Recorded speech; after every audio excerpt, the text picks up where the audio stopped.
Ano ang aral sa tamad? Sa Kawikaan 12:27, ganito ang pahayag. Hindi makakamit ng tamad ang kanyang hinahangad. Ngunit ang masikap ay laging may magandang hinaharap. Ang turo ay napakaliwanag. Ang taong tamad, kailanman ay di uunlad. Ngunit ang taong masipag, laging may magandang oportunidad.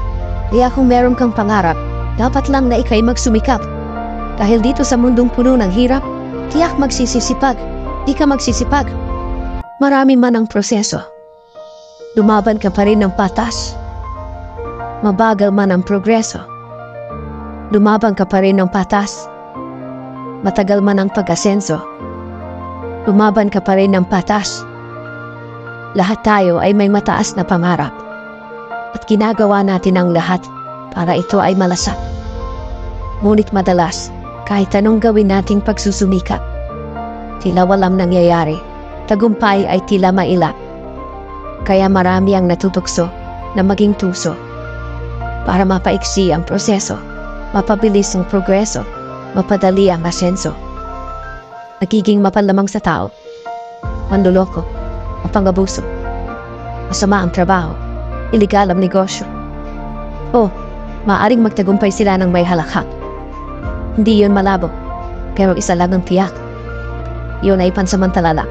Sila ay babagsak, susadlak, mapapahamak, mawawasak. Dahil gayaan ang nakatala. Ang yamang galing sa masama ay agad mawawala. Ngunit ang yamang pinaghirapan ay lalong pinagpapala. Kaya ang payo ko sa madla, ano man ang hirap, lumaban ka lang ng patas. Lahat naman ng iyong pagsisikap ay nakikita ng nasa itaas. Kapag ikaw na ay karapat-dapat at tama na ang oras, ang tagumpay na iyong hangad ay kanya ding ipaparanas. At kung nakaabot ka pa sa puntong ito, aking natatalastas, napipiliin mo lagi ang lumaban ng patas.